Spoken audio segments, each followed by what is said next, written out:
the head of the Department of Statistics, Kodupalli Arts and Science College, Dr. Girish, other participants of this webinar. As all you know, today the statistics community is celebrating the National Statistics Day. It is the birth anniversary of the father of Indian statistics, Dr. P.C. Mahalanobis. And this seminar is also organized in connection with the National Statistics Day celebrations. First of all, I congratulate the organizers, especially the head of the department, Dr. Girish, for organizing such a webinar. And today I'm going to discuss some of the statistical computing methods, especially the Monte Carlo methods. Now we are living in an era of data actually. Now the statistics science and the computer science, mathematics, all these subjects are converging to a new discipline known as data science. In data science, we have a huge data sets. We need uh, tools for analyzing the huge data sets.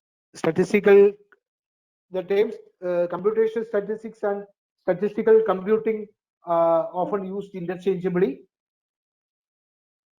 Statistical computing means it's the application of computer science in statistics.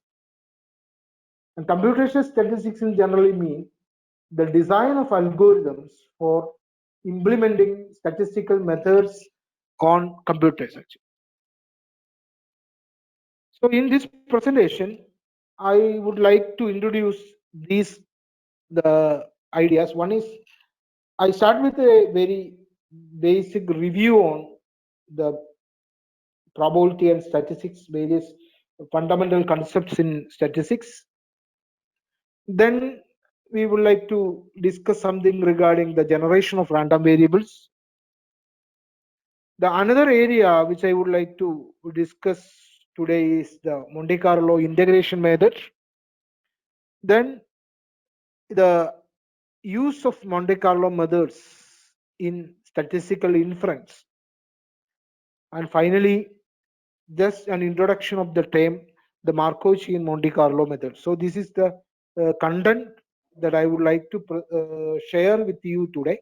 Then one of the fundamental tools required in computer statistics is the ability to simulate the random variables from a probability distribution. In modeling, our usual practice is validate the model with the simulated data sets. And after that, we apply the model to a real data set. So the simulation and simulated data play a very crucial role in statistical data analysis. Actually, in generally the Monte Carlo methods means it is a methods in statistics and numerical analysis where the simulation is used. The statistical methods using simulated data are generally the Monte Carlo methods actually. The Monte Carlo methods are developed in the late 1940s during the after the World War II. But the idea of random sampling was not new. It is, you are familiar with the Buffon's needle experiment. Also, you are all familiar with the sampling distribution of the students' T statistic, where they used the simulation techniques for identifying the probability and probability distribution. Now, the Monte Carlo methods can be applied to estimate the parameter. In statistics, our aim is to estimate the parameters, the standard error of the estimates, the mean square of the estimates, etc. These are the quantities usually in quantities in which we are usually interested. The Monte Carlo methods can be applied to these situations. Monte Carlo methods can be applied to find the empirical type 1 error rate, to estimate the power of a test, etc. In the Monte Carlo methods, as I told you that Monte Carlo methods are simulation procedures. So we are simulating the data from a distribution, and based on the simulated data, we are making the inference. But in many situations, the form of the density function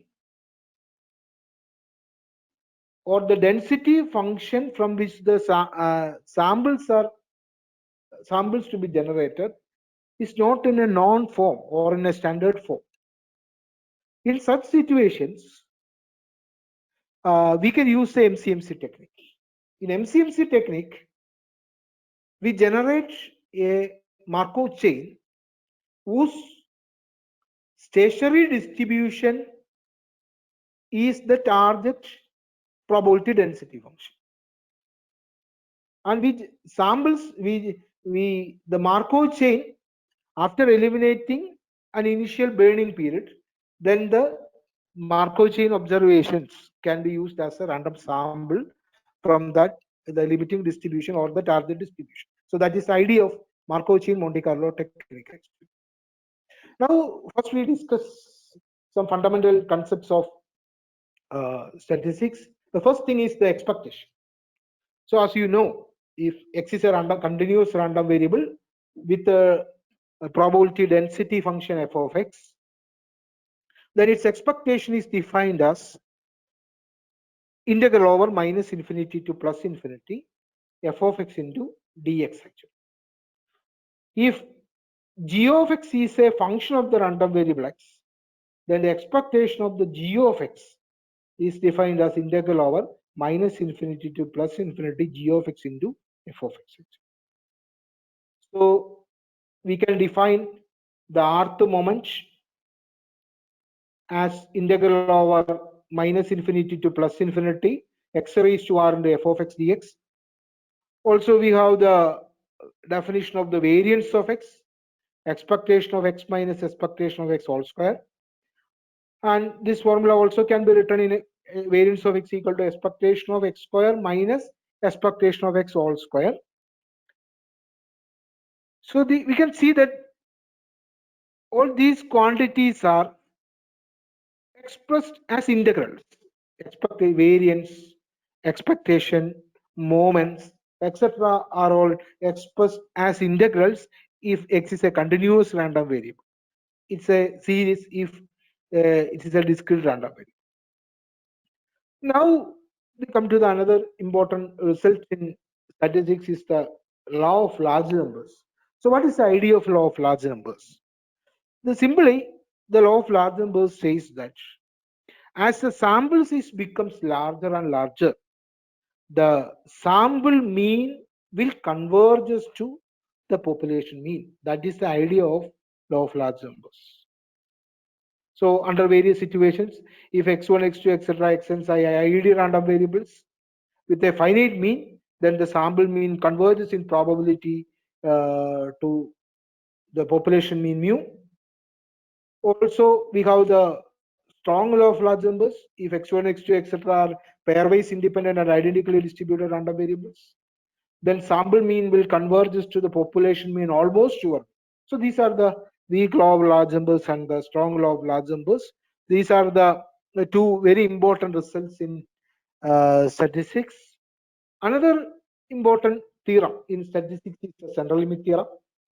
So the first central limit theorem was proved in the early 18th century. The first central limit theorem says that the sample proportion is you have a Bernoulli observation from the Bernoulli distribution. That means either success or failure. Its mean is nothing but the sample proportion. The sample proportion, the distribution of the sample proportion.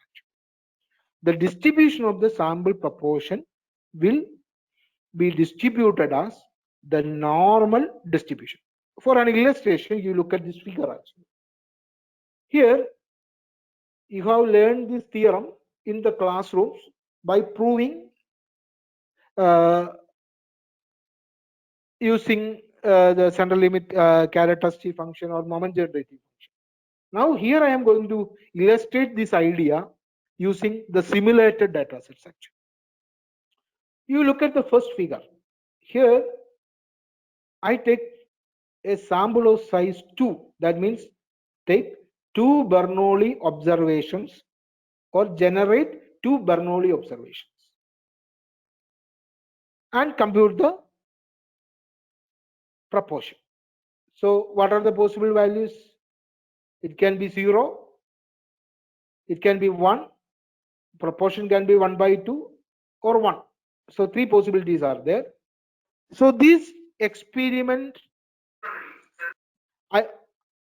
I repeat 1000 times. So I have 10,000 times, not 1000 times, 10,000 times. The histogram is drawn. The shape is given in the second diagram. Then again the experiment is repeated with the sample size 10. Again it repeats with its sample size 14. Then with sample size 18 and finally with sample size 22. So look at the change in the shape of the histogram. Initially, for the first diagram, it is not look like a normal distribution. Then the shape is gradually changes to the shape of a normal histogram actually. So this is the idea of central limit theorem. That means as the sample size becomes larger and larger, the distribution of the sample proportion will converges to the distribution of normal distribution or will converges to a normal distribution. So that is the idea of the first central limit theorem. So now what is the second central limit theorem? Second central limit theorem is we have x1, x2, etc. xn is a random sample from a distribution with a mean mu and finite variance sigma square. Then the Lindbergh and Levy form of central limit theorem. And this central limit theorem says that the distribution of x bar minus mu by sigma by root n follows standard normal distribution. That means the distribution of the sample mean is normal as sample size becomes large. So you look at the another example. So here we consider the Weibull distribution. That is, I take a sample of size 5 from the Weibull distribution. I compute the value of mean, and this experiment is repeated 10,000 times.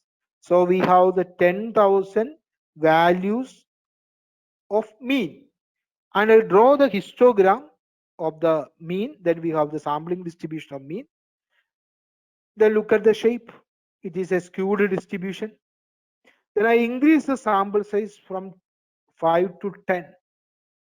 So the second diagram is the histogram corresponding to the sample means with the sample size 10. Then increase the sample size 10 to 15, again 15 to 20, 20 to 25, 25 to 30, 30 to 35, so on. So you look at the shape. Initially, when the sample size is 5, the distribution is a skewed one. Then the skewness, the amount of skewness gradually decreases as the sample size increases. And you look at the figure in the last, it is almost look like a normal distribution. So this is the idea of actually the central limit theorem. So using this simulation techniques, we can understand the idea of central limit theorem, and this experiment can be tried for any other distribution. You can try with exponential distribution, you can try with Weibull distribution, gamma distribution, or you can try with Erlang distribution or any other distribution. We can see this phenomena. For some distribution, the normality achieves when the sample size reaches the 30. For some other distribution, normality achieves when the sample size reaches 60. For some distribution, for achieving the normality, the sample is maybe up to 100 or 120, like that. So this can be you can experience this one using the simulated data. So this is actually the idea of central limit theorem actually. Now we come to the some estimation ideas. So in statistics, our basic idea, a basic purpose is the estimation of the parameter. The parameters means the unknown quantity of the population. These parameters can be population mean, it can be population variance, it can be population proportion, or it can be population ratio, or the coefficient of variation. So any quantity. And usually we are estimating these quantities based on the samples from the population. So suppose that theta is the parameter and theta n cap means it is an estimator based on a sample of size n. Then we say that this estimator is an unbiased estimator if expected value of theta n cap is equal to theta. Then for some distribution, some estimators, expectation of theta n cap need not be equal to theta. But limit n tends to infinity, expectation of theta n cap is equal to theta. Such estimators are known as asymptotically unbiased estimators. The first one is unbiased estimators, and then we have the asymptotic unbiased estimators. Now, another term is bias of an estimate. So, if theta cap is an estimate of the parameter theta, and theta is its true value, then the difference between the expected value of the estimator theta cap and the true value of the parameter theta is known as the bias of an estimator. You have learned in your classroom that X bar is an unbiased estimator of the population mean. Population sample mean X bar is an unbiased estimator of the population mean. Now we come to the sample variance. Sample variance is defined as 1 by n minus 1 into summation over I going 1 to n xi minus x bar square.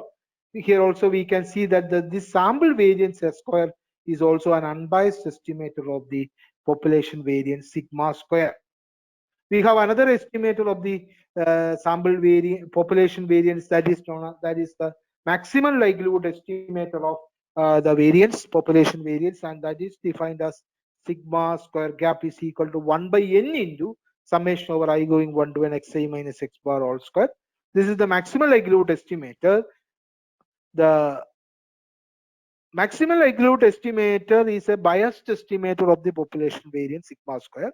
Here the bias is minus sigma square by n. You can see that this quantity will tend to 0 as n tends to infinity. Therefore, maximum likelihood estimator of the population variance is an asymptotically unbiased estimator for population variance sigma square. Now, another quantity of interest is in order to measure the efficiency of the estimator, uh, one is the mean square error. If theta cap is the estimator of the parameter theta, then the mean square error is defined as expectation of theta cap minus theta the whole square, where theta is the true value of the parameter theta. And the mean square error can be on simplification, this can be represented as mean square error is equal error of theta gap is equal to variance of theta gap plus expectation of theta gap minus theta the whole square. And the second term is on the right hand side is nothing but the square of the bias in the estimated value of theta. So mean square error can be of the estimator theta cap can be represented as variance of the estimator theta cap plus the square of the bias of the estimator. That means if the bias is 0, that means theta cap is an unbiased estimator, then the mean square error and the variance will coincide. So now,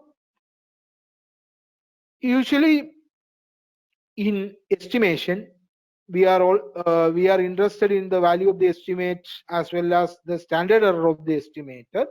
Standard error of the estimator can be used for compare the efficiency of the estimators. So standard error of the estimator theta gap is defined as the variance of square root of the variance of the estimator theta gap.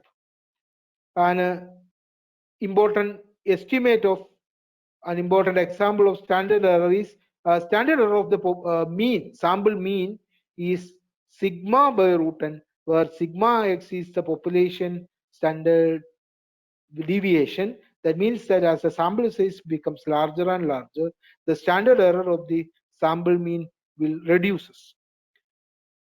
Similarly, the sample proportion p cap is also an unbiased estimator of the population proportion p.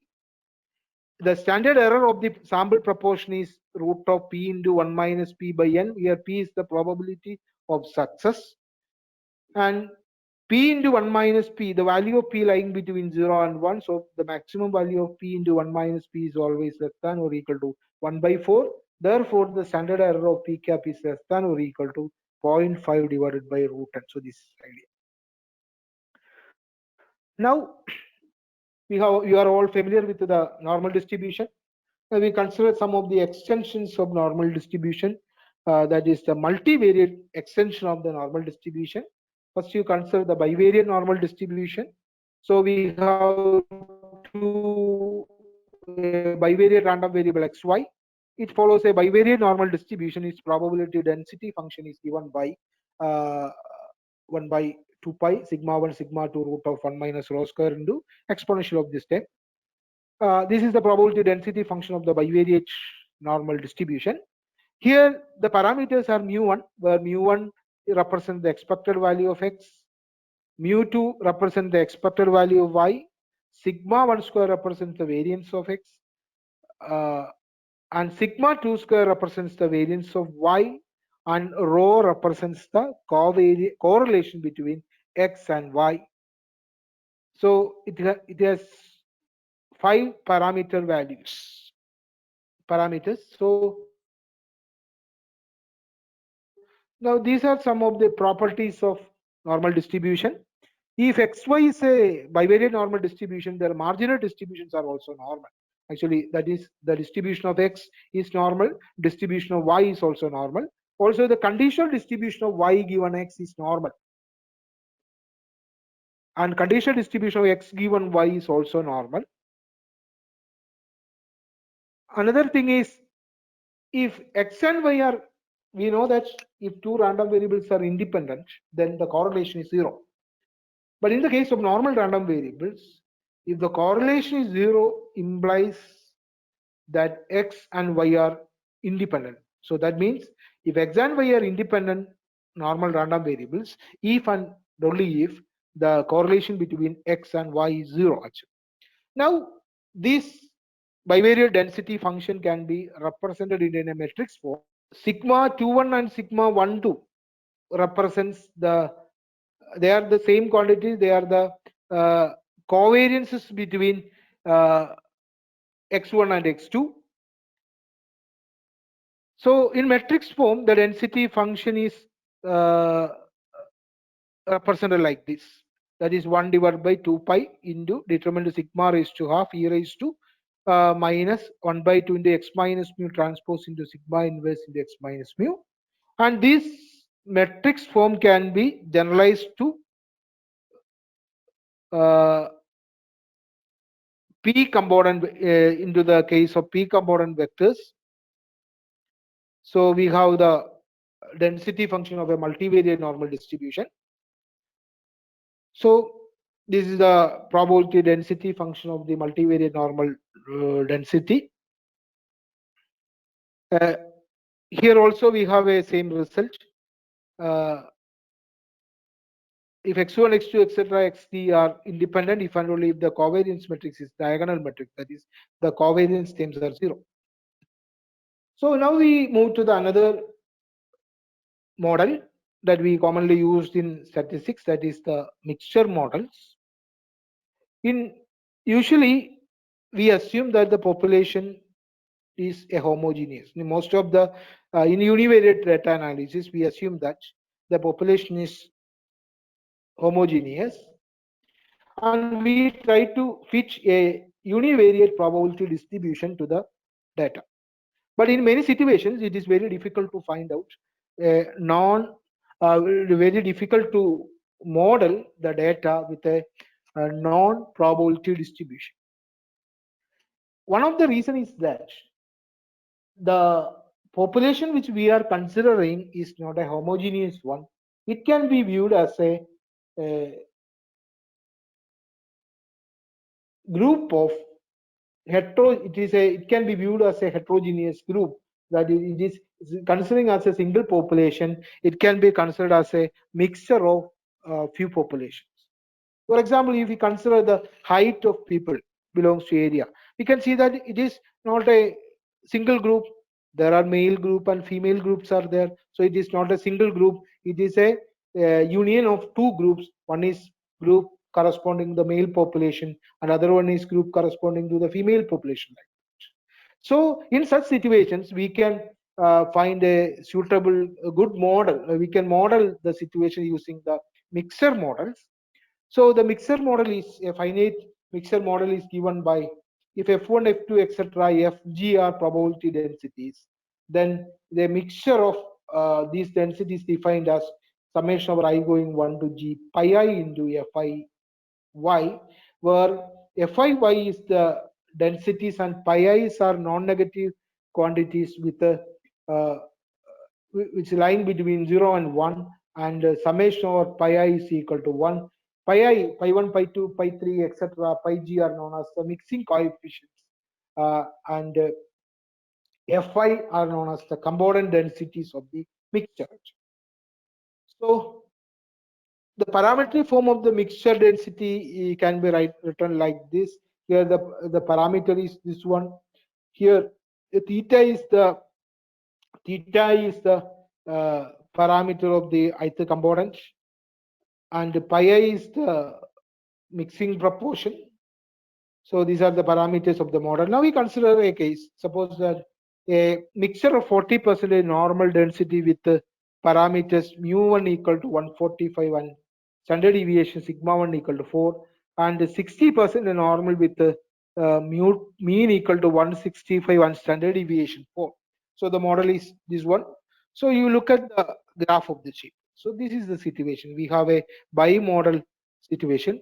So by mixing, we can generate bimodal, trimodal distribution. So variety of distributions can be skewed, like skewed distribution, etc., can be obtained by mixing probability distributions. Actually, now this is another distribution. This is also a mixture, even though it is look like the unimodal distribution. It is a mixture also. So here, why? Here the difference in the mean values is very small. That is why it is look like a unimodal distribution actually. So this is the idea of finite mixture models. Now we move. So far we discussed some very fundamental or very basic ideas in statistics. So the concept of expectation. Then we have considered the idea of weak and strong law of large numbers, central limit theorem, then the bivariate and multivariate normal distributions, and the mixture distribution, finite mixture distributions, etc. Now we move to the other idea, that is mainly the generation of random variables. For how we can generate the random variables or random observation from a population. So that's the idea. So one of the fundamental tools required in computational statistics, the ability to simulate random variables from specified probability distributions. So for simulating the random observations from a finite population of generating, we need the generating the random observation from a discrete uniform distribution. Therefore, the suitable generator of uniform pseudo-random number is essential in simulation of random variables. Actually, methods for generating random variables from other probability distributions all depend on the uniform random number generator. Actually, so in simulation, the simulation is mainly based on the random numbers generated from uniform random variables. Now these are known as uniform pseudo random numbers. There are different uh, commands, different methods for generating uniform random variables. Now, in my discussion, I am mainly the examples are uh, and used in R programming. That is, codes are on R programming is given. So, for generating the normal random variables, the not the normal uniform random variable, the command used is runif. So suppose that we want to generate n uniform random variables, we can use the command runif n. Now suppose that we want to generate uh, n uniform observations from a uniform distribution with the limits a and b, where a less than b, we can use the command runif n a comma b. Suppose that we want to generate a matrix, n by m matrix of random numbers between 0 and 1, we can use the command matrix. Their entries are runif mn observations. You generate mn observation from uniform distribution and be arranged in n rows and m columns. So this is the method. So for generating uniform random variables, we can use the runif command in R actually. So this is the generating the Bernoulli random variables. So from 0 and 1. So now there are commands available in R programming for generating random samples from binomial distribution, that is known as R binom, R poise, R norm for generating samples from normal distribution, R gamma for generating random samples from the gamma distribution, R beta for generating random samples from the beta distribution,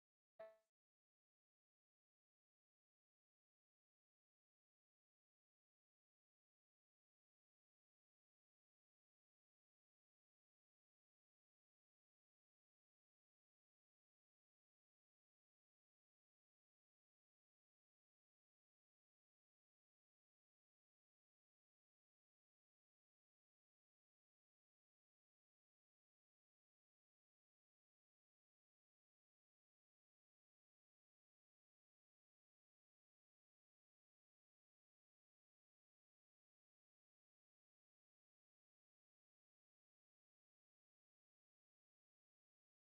That means that the distribution of the distribution function is uniform over the interval 0 1. So the inverse transform method of generating random variables applies the probability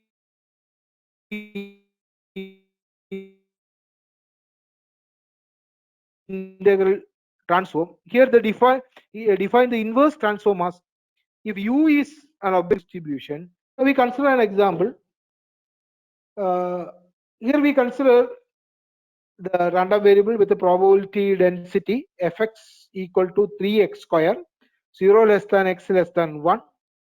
Its distribution function is f of x equal to x cube for 0 less than x less than 1, and fx and is therefore the inverse is you put x cube equal to u, then we have x equal to u raised to 1 by 3. So that is the f inverse of u actually. Now you can write a simple program in R. You fix the sample size as 1000. That means we are going to generate 1000 observations. For that we generate 1000 observation from uniform distribution. That is the command is runif n. Then now we have 1000 observation from the uniform distribution. Now we apply the inverse transformation method. You put x equal to u raised to 1 by 3. Then we have 1000 observations on X. That means we have 1000 observations on the random variable X following the probability density function fx equal to 3x square 0 less than x less than 1. So now we come to the see the histogram. In this histogram, the histogram of the simulated data and the density function is drawn. Here we can see that the histogram and the density plot in the figure agree approximately. So there is a perfect agreement between the uh, histogram and the theoretical density function. So okay. So this is the way. This is one example how we can generate the uh, samples from a probability density population using inverse transformation method. So this inverse transformation method can be applied to the discrete case also. Suppose that x is a discrete random variable and xi minus 1 less than xi less than x plus 1 etc. are the points of discontinuity of f of x. That means these are the values taken by the random variable x. Then the inverse transformation is fx inverse of u is equal to xi, where fx xi minus 1 less than u less than f of xi. The method can be summarized as follows. We generate the uniform random variables from uniform distribution over the interval 0, 1. Then deliver xi where f of xi minus 1 less than u less than f of xi. And this procedure can be also can be illustrated by an example. Now we consider the Bernoulli distribution with a success probability 0.4. Then we know that probability that x equal to 0 is 1 minus p, and probability that x equal to 1 equal to p. So the distribution function fx of 0 is equal to 1 minus p, fx of 1 is equal to 1. So f inverse of u equal to 1 if u greater than 0.6, and if f inverse of u equal to 0 if u less than or equal to 0.6. So this is in. Therefore, what we are doing is here also we generate fix the sample size as 1000. The probability of success is 0.4. We generate 1000 observations from the uniform distribution as n is fixed as 1000. Then if u is greater than 0.6, we fix the value of x as 1. If the u is less than or equal to 0.06, we fix the value of x as 0. So we have a logical expression that is x equal to as dot integer u greater than 0.6. And we have now we have the 1000 simulated observations. We compute the value of the mean. We can obtain it as 0.41. We can see that here we have a considered Bernoulli random variable with a success probability 0.4. Its mean is 0.4. So here the mean of the sample is also very close to 0.4, that is 0.41. Okay. So similarly, the variance is also very close to the population values actually.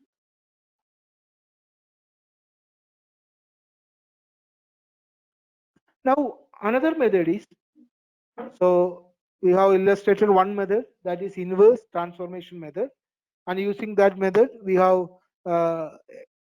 show some examples how to generate random samples from a population. So in this in inverse transformation methods can be applied. The inverse transformation method can be applied if f of x is invertible. In many situations, f of x cannot invert. In such situations, we can use another procedure that is known as the acceptance rejection method is there. So in acceptance rejection method, suppose that we want to generate the observations on y whose density is g, and satisfying the condition that uh, uh, f of t by g of t less than or equal to c for f of t greater than 0. So here we are, here we want to generate the observation not from g, we want to generate the observations from on x, that is which follows the density f actually. So here what we are doing is generate y from the distribution with the density g. We assume that the density g is known, and generate a random variable u from uniform distribution, and if u less than fy by cgy, we accept y and deliver x equal to y, otherwise we reject and we repeat the procedure. So in this procedure, in order to generate samples from a random variable, samples from a population with the PDF F, we generate the samples from another population satisfying some condition, and we, by an acceptance rejection method, we select some observations. So that is the procedure effect. So as an illustration, you look at the example, the beta 22. Then the density function is f of x equal to 6x into 1 minus x, actually it is 1 minus x, and we take g of x as a uniform density. Then we have g of x, the uniform density over the interval 0 1, so the value of g of x is equal to 1. So f of x by g of x less than or equal to 6 for 0 less than x less than 1, so we fix the value of c as 6. Now we generate an observation from x from g, and it will be accepted if f of x by c into g of x, that is equal to 6x into 1 minus x by 6 into 1, that is equal to x into 1 minus x greater than u. If this condition is satisfied, we accept, otherwise we reject that observation and we take another observation from g. So this is the R code. So we fix the sample size as 1000. We fix k j equal to 0, the numeric. So this is a R code. Here we can see that in order to generate, where j represents the iteration number, in order to generate 1000 observation, we conduct 5873 iterations, because some observations will accept and some observations will reject. So now we look at the sample histogram of the samples so generated, and the density plot is given. Here we can see that there is a very histogram is very close to the density function. So the samples is generated from, we can view, we can assume that the samples are generated from the beta distribution. So this is the illustration of the acceptance rejection method for sample generation actually. So also we can use the transformation methods also, we can use for sample generation. For example, u and v are uniform random variables. You can make the transformation z1 is equal to minus 2 log u log u cos 2 pi u. It is from uniform. Then z1 also, z2 is equal to minus 2 log v, it is not u, it is v sin 2 pi v, are independent normal random variables. So this is the transformation used for generating the normal random variables based on the uniform random variables. Also, if once we have the normal random variables, we can obtain the chi-square random variable by taking the square.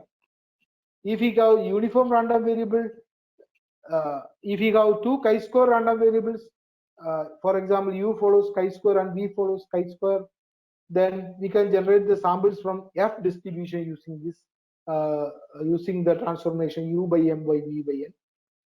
Also, we can observations on gamma and gamma, u from gamma and v from gamma, and are then we can using this transformation x equal to u divided by u plus v, we can generate the samples from the beta distribution. So using various transformation methods also, we can generate samples from the normal distribution. So here we are another example. Here generating the beta distribution using the transformation method. So for we generate random variable y, density v, generate random variable v from, we generate u and v. The first one is u and v from gamma distribution, and we make the transformation x equal to u by u plus v actually. So this is the R code. So n is fixed as 1000. We take the value of a and b as 3 and 2. U generate n observation, 100 observation from gamma distribution. V also generate 100 observation from gamma distribution, 1000 observation from gamma distribution. Then we make the transformation x equal to u divided by u plus v. So look at the quantile plot of the generated data. So here the beta, the quantile plot. Here we can see that the quantile plot, there is a good fit for the beta distribution. So that means the samples are coming from the beta distribution. We can assume that the samples are coming from the beta distribution. So now we discuss the various methods of generating the samples from sum of the random, generating samples from sums and mixtures actually. For example, suppose that x1, x2, etc., xn be independent and identically distributed, then we assume that xj is x, then s is equal to x1, x2, etc., xn. Then the distribution function of the sum is called the n-fold convolution of x and is denoted by fx of n. It is straightforward to simulate a convolution by directly generating x1, x2, etc., xn and computing the sum. Okay.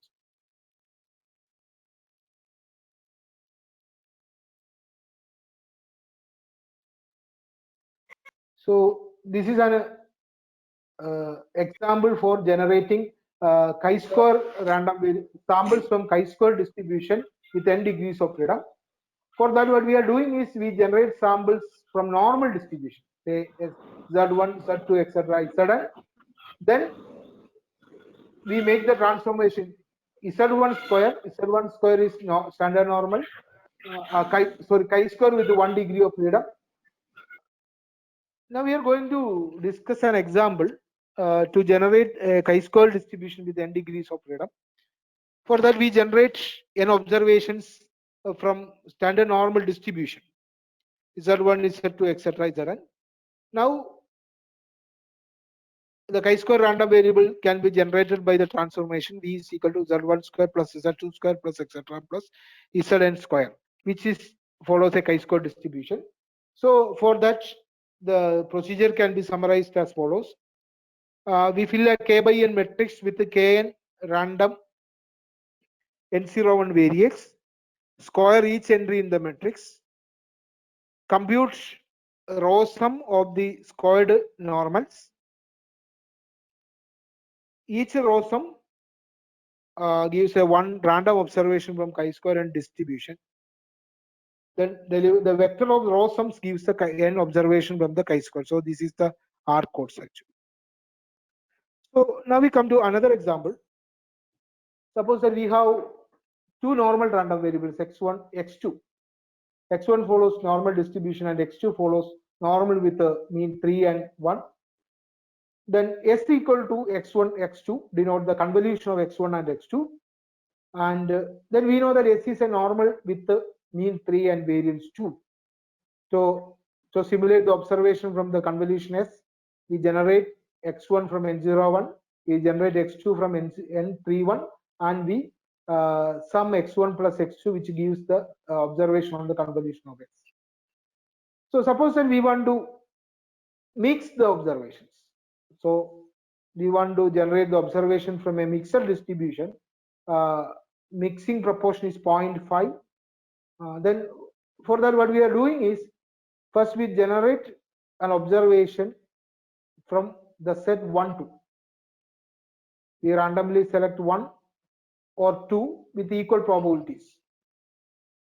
Then if we select k equal to 1, then we generate an observation from n01. If we select k equal to 2, then we generate an observation from n equal to generate an observation from normal 3, 1. So then combining these observations, we will get an observation from the mixed distribution. So this is a situation. So the first one is we have x1 standard normal and x2 normal with the mean 3 and standard deviation 4 are independent random variables. Then convolution S is equal to x1 plus x2, that is normally distributed. So the red histogram is the histogram corresponding to the convolution, and the blue one is the mixture. So we can see that it is a mixture one normal and 2 normal distribution. It is you see the histograms. Similarly, we can generate the samples from other mixtures. Here we consider the gamma convolution and the gamma mixture. So we have two variables, x1 gamma and x2 is also gamma. X1 plus x2 this also follows gamma distribution. So fx is the mixture of these two gamma distribution. So this is the R code for generating this one. For that we generate fix the sample size as 1000. We generate 1000 observation from one gamma distribution with the parameter 2, 2, and again we generate another 1000 observation from gamma distribution with the 2, 4. Then you make the transform S is equal to x1 plus x2, which gives the observation on the convolution F. Now, in order to find the observations on the mixture, we since the mixing proportion is 0.5, we generate a random number from uniform distribution over the interval 0, 1. If the value is larger than 0.05, we take the value of k as 1. Otherwise, we take the value of k as 0. That means if the value of u is larger than 5, we take the value of k as 1. Then we have 1 minus k is equal to 0. That means we generate the observation from gamma, first gamma, x1. Then if u is less than 0.05, then the value of k is 0. Then we generate the observation from the second gamma distribution. Then combining this, we have this. So we have the histograms corresponding to the gamma distribution and the mixture of gamma distributions. Okay. And so far we have discussed the various simulation methods for generating random observation from various probability distributions. Now we are going to discuss about the Monte Carlo integration method actually. So Monte Carlo integration is actually a procedure based on the simulated data from the probability distribution. So now we consider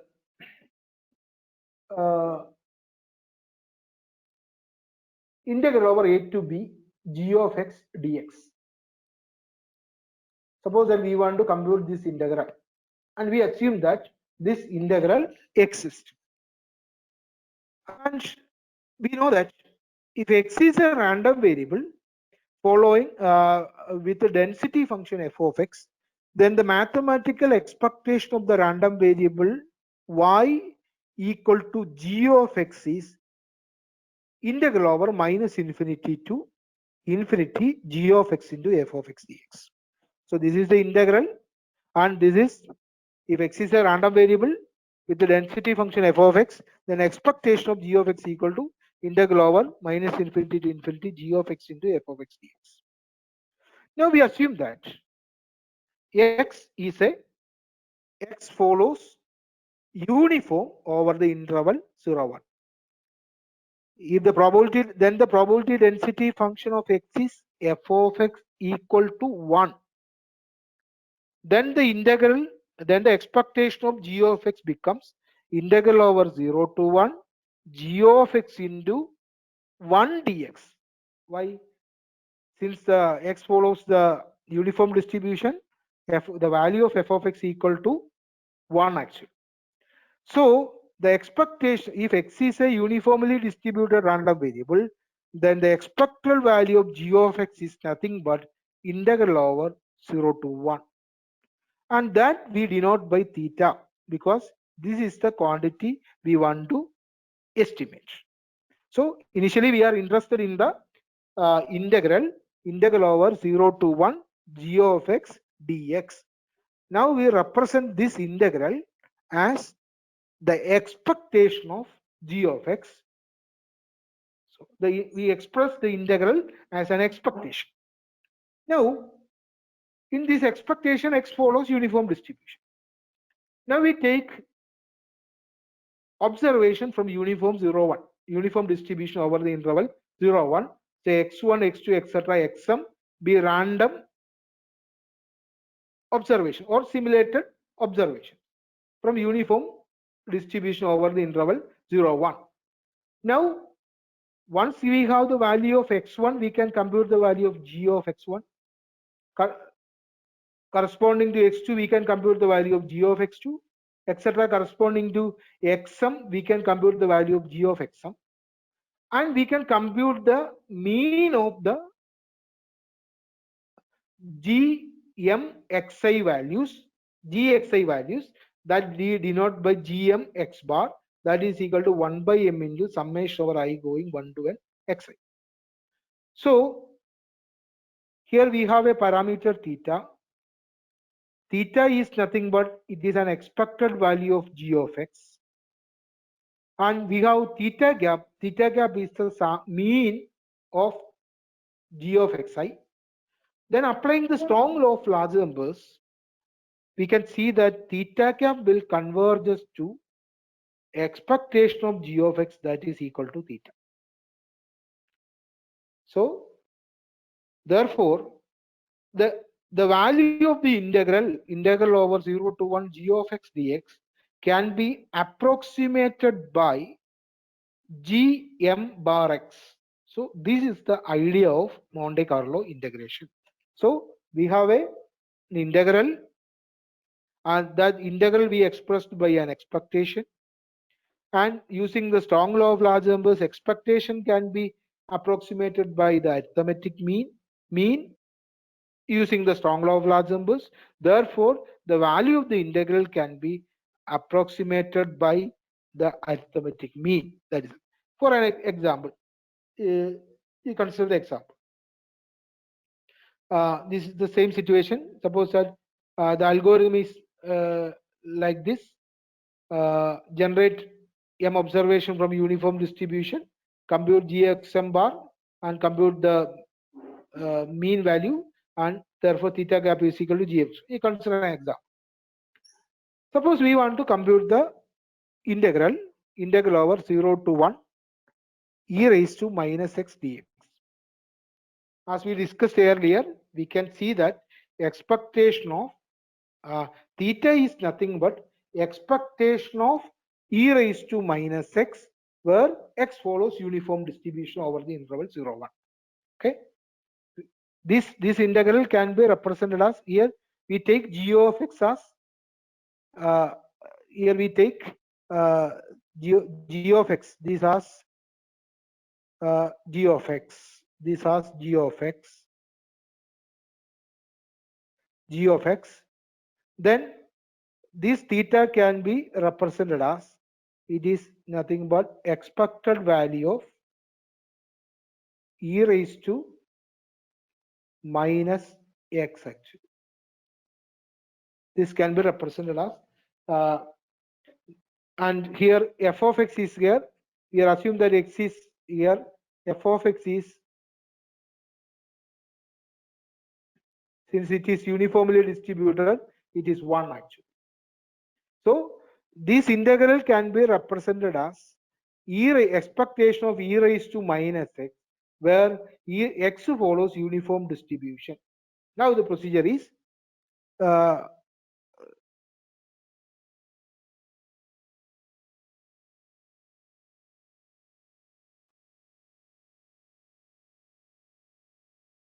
now we generate 1000 observations from uniform distribution. Now, corresponding to each observation, we compute the value of e raised to minus x, and we compute the mean of e raised to minus x, and that is theta cap. So here we have, for the simulated data, the value of the theta gap is 0.6436936.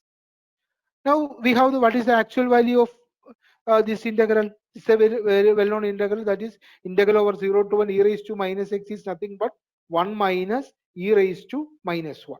So its value is 0.632. So you look at the difference between the actual value and the numerically computed value, or uh,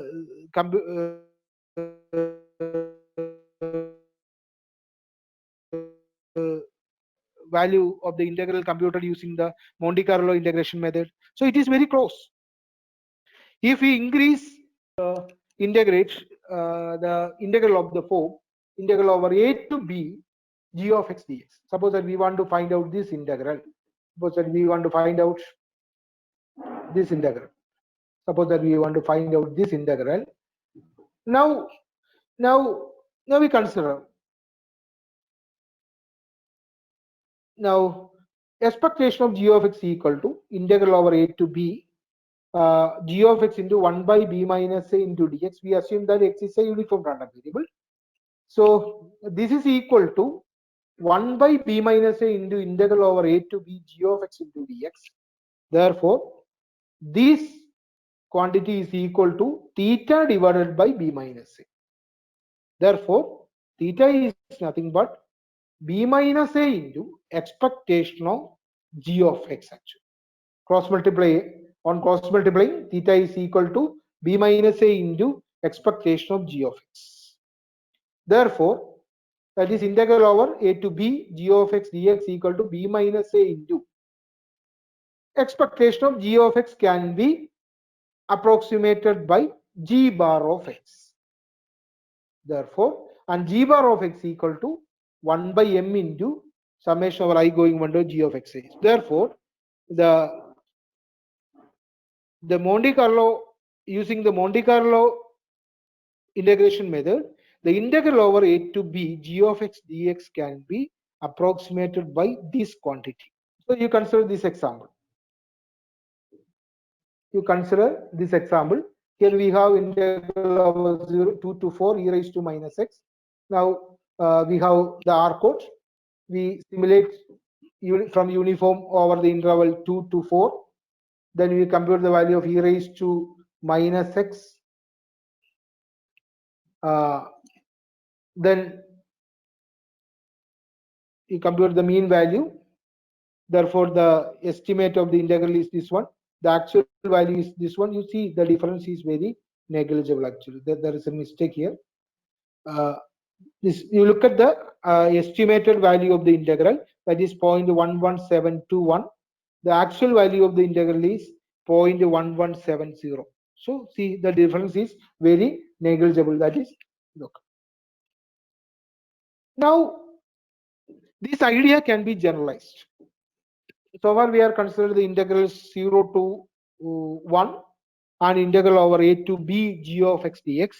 Now we can consider the arbitrary integral. So for example, integral over 0 to infinity f of g of x dx, or integral over minus infinity to x g of x dx, etc. Now suppose that we want to integrate this function integral over g of x into dx. Now we divide this integral, this g by f of x, where f of x is a non-density. For example, we are going to evaluate the integral 0 to infinity g of x dx. Then f can be gamma density, or it can be exponential density, or it can be beta 2, it can be Weibull distribution, because any density in the support 0 infinity can be used. Suppose that this is minus infinity to infinity, then f of x can be normal or Cauchy. Any density in the support with the support minus infinity plus infinity can be used. Then this integral, so g of x is equal to integral over g of x dx equal to integral over g of x divided by f of x into f of x dx. You take this quantity, this quantity as y, then integral over y into f of x dx. So this can be written as expectation of y. Now expectation of y can be approximated by using the central limit theorem by this quantity, the mean value. So this quantity can be approximated by this quantity by the strong law of large numbers, that is equal to this one. Therefore this integral can be approximated by this quantity. So suppose that we want to generate, G is a very complicated integral over 0 to infinity. Then we divide by exponential density and multiply it by exponential density. Then you compute this, then we generate the samples from exponential distribution. Then corresponding to each observation, we compute the value of g of x by f of x. Then we compute the average value, and that will be equal to this value. So we can see that very complicated integrals, very complicated integrals can be evaluated using some statistical methods actually. So that is the numerical computation method actually. Now, and so far we have just explained the Monte Carlo integration methods. So we explain how we can integrate integral over 0 to 1, integral over a to b, integral over 0 to infinity, or integral over minus infinity to plus infinity, like that. So very complicated integrals can be, the value of very complicated integrals can be evaluated very easily using the numerical Monte Carlo integration methods. Now we going to discuss the Monte Carlo methods for the estimation. So in statistics, we are interested in estimating the quantities. So estimating the mean. We know that mean is express an expectation. We are in estimation. We are interested in estimating the mean, standard error, etc. So we are going to explain the estimation Monte Carlo methods in estimation. Suppose that x1, x2, etc. xn random samples from a distribution, and estimated theta cap is an n-variate function. So theta cap is equal to theta cap of x1, x2, etc. xn. Now in Monte Carlo methods, suppose that x equal to x1, x2, etc. xn represents a sample from the population. Now x1, x2, etc. denotes a sequence of independent samples. So x1 is a sample, x2 is another sample, x3 is another sample, etc. So each sample consisting of n observations.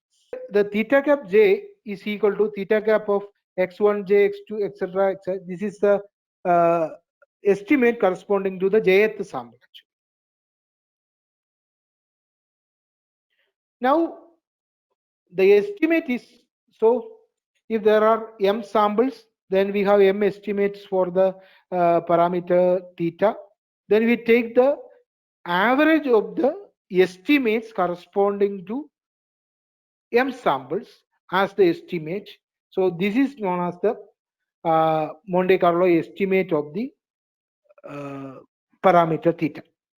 Then we can estimate the mean square error using the formula. 1 by m into summation over j equal to 1 to m theta cap j minus theta the whole square, where theta is the true value of the parameter theta. For example, suppose that we have an example.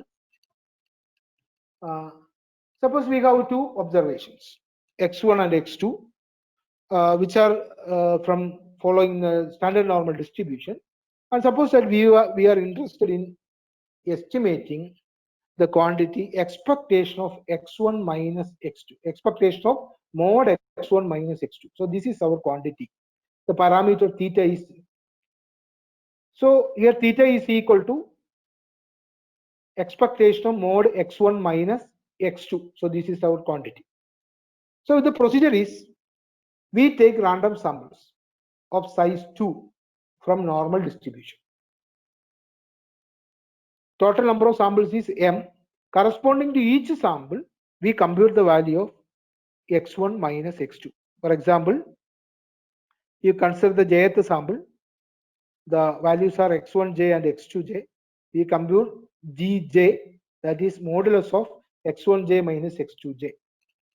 So we have m values for g. You take the average of g, it will give theta cap. This is the Monte Carlo estimate of g is equal to expectation of mod x1 minus x2. So this is the R code for computing that one. So we generate samples. M is fixed as 1000. So we generate 1000 samples. For each sample size is 2. Then for each sample we compute the difference x1 minus x2. We repeat this procedure 1000 times, and we have 1000 estimates. Then we compute the mean of the 1000 estimates. Then the standard error of the estimate can be computing by the standard deviation of these estimates. So we have the estimated value and the standard error. So this is the way we are estimating the parameter and estimating the standard error. Now, suppose that another example is trimmed mean. So what is the trimmed mean? Now, mean is not a stable estimator. So by eliminating alpha percentage lower values and alpha percentage upper values, we can compute the average for the remaining observation, and that is known as alpha percentage trimmed mean actually. So here we compute the, suppose here we are going to compute the mean square error of the trimmed mean. Here we consider the trimmed mean of order 1. That means we arrange the observation in the increasing order and we eliminate the minimum and the maximum. So if there are n observations, we have remaining n minus 2 observations. If kth trimmed mean means we eliminate the lower k observations and the smallest k observation and the largest k observation. So remaining we have n minus 2k observation, and we take the average of this n minus 2k observation. This gives the kth level trimmed mean. Okay. Now we consider an example. In this example, we first level trimmed mean is considered. We assume that its mean is 0, population mean is 0. So in order to compute this one, we generate the observations, generate the samples, sample observations, and we sort the observations in the increasing order, and we eliminate the minimum and the maximum, and using the remaining observation we compute the arithmetic mean, and this procedure is repeated m number of times to compute the m trimmed mean values, and using this m trimmed mean values we can compute the mean square error. So that is the procedure. So this is the R code for computing the estimate of the trimmed mean and the means standard error of the trimmed mean using Monte Carlo method actually. So Monte Carlo methods can be also used for estimating the confidence level So for estimating the confidence level or in Bayesian inference, we have the coverage probability like that. Coverage probability, or in usual classical inference, we are using confidence estimate of the confidence level. For estimating the confidence level, we generate the samples from the population. From using the samples, we construct a confidence interval, and we examine whether the true value of the parameter belongs to the confidence interval or not. So these are the three steps. So you generate the sample, then using the sample we construct the confidence interval, and the third step we examine whether the confidence interval contains the true value of the parameter theta or not. So we define an indicator function yi. We take the average of these quantities. This gives an estimate of the confidence level. So these are some methods, Monte Carlo procedures in inference section. Now we move to the last section, that is Markov chain Monte Carlo method section. In Markov chain Monte Carlo methods, the problem is there are two MCs. One is MC means Markov chain and Monte Carlo method. The Monte Carlo procedure is exactly the same as that we have already discussed. In Monte Carlo procedures, we have the simulated the data from a density. But in some cases, the density function from which the sample should be generated is maybe unknown, or we have no idea about the complete density. In such cases, we can use the Markov chain Monte Carlo technique. So Markov chain Monte Carlo methods introduced by Metropolis and Hastings, and this is a usual in Monte Carlo integration estimate. We are interested in estimating the integral over a g of t dt with the sample mean. This integral we estimated by the sample mean. That is, we restating the integration problem as an expectation with respect to some density f. The integration problem then reduces to finding the way to generate samples from the sample density. So in order to evaluate the value of this integral, we need to generate the samples from the density f.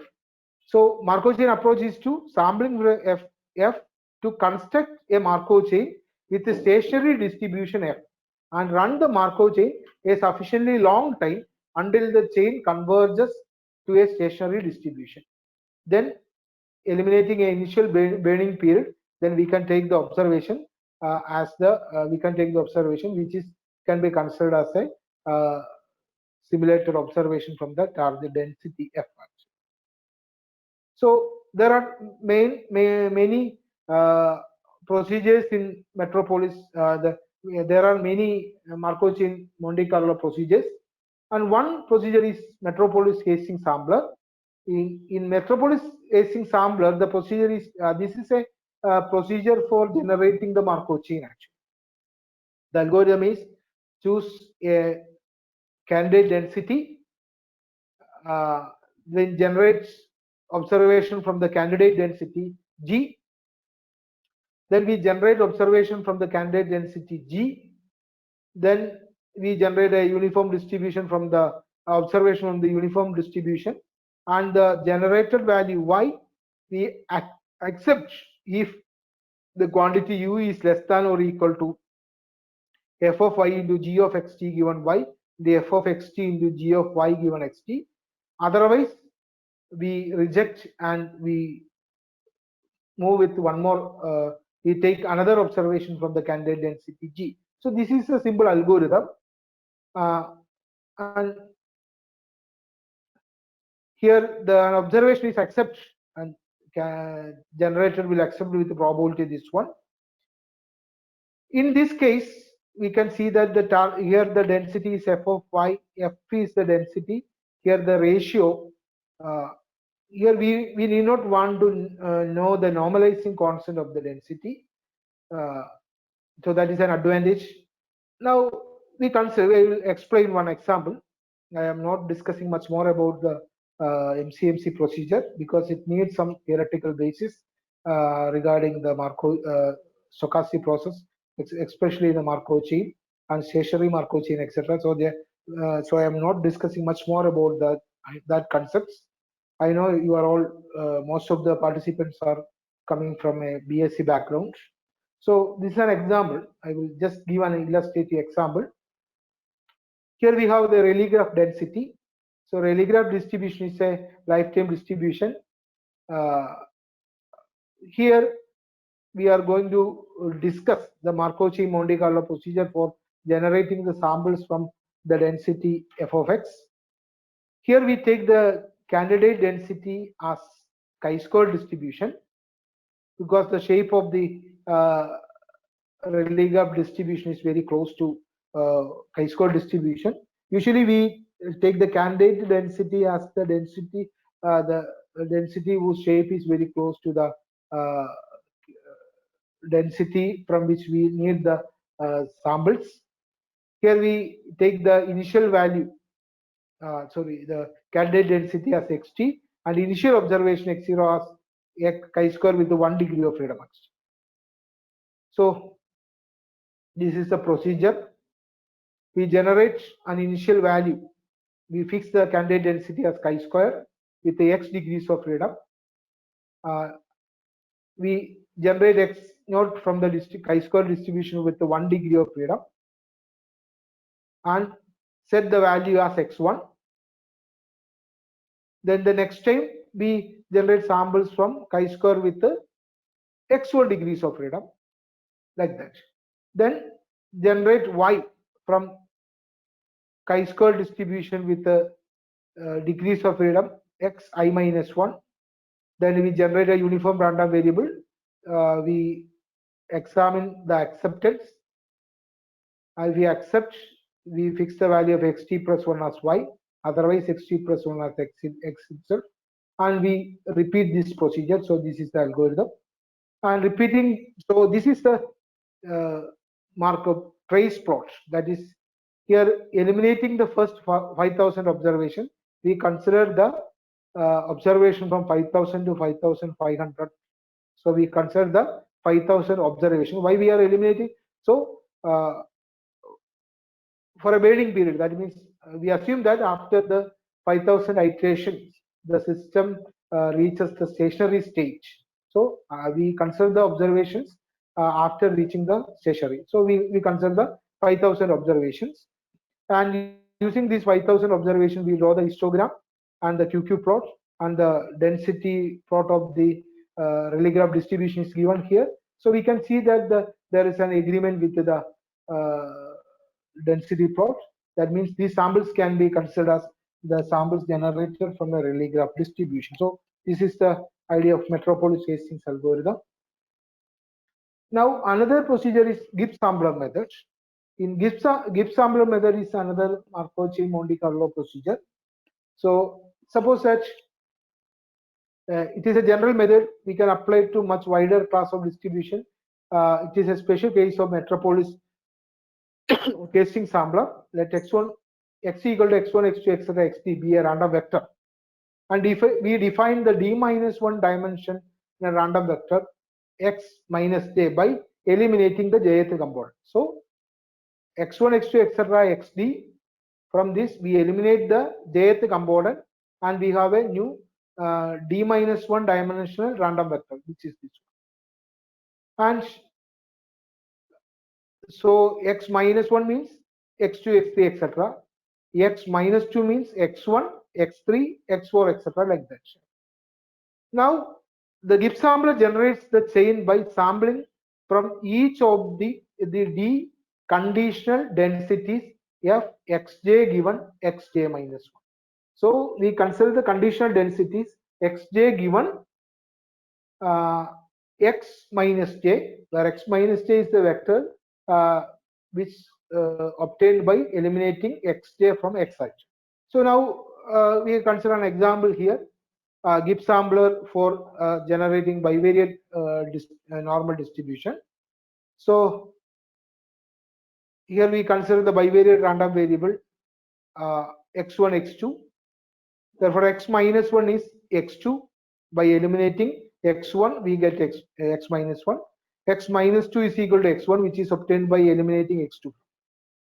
So we know that the conditional distribution of x1 given x2 is also normal. Conditional distribution of x2 given x1 is also normal.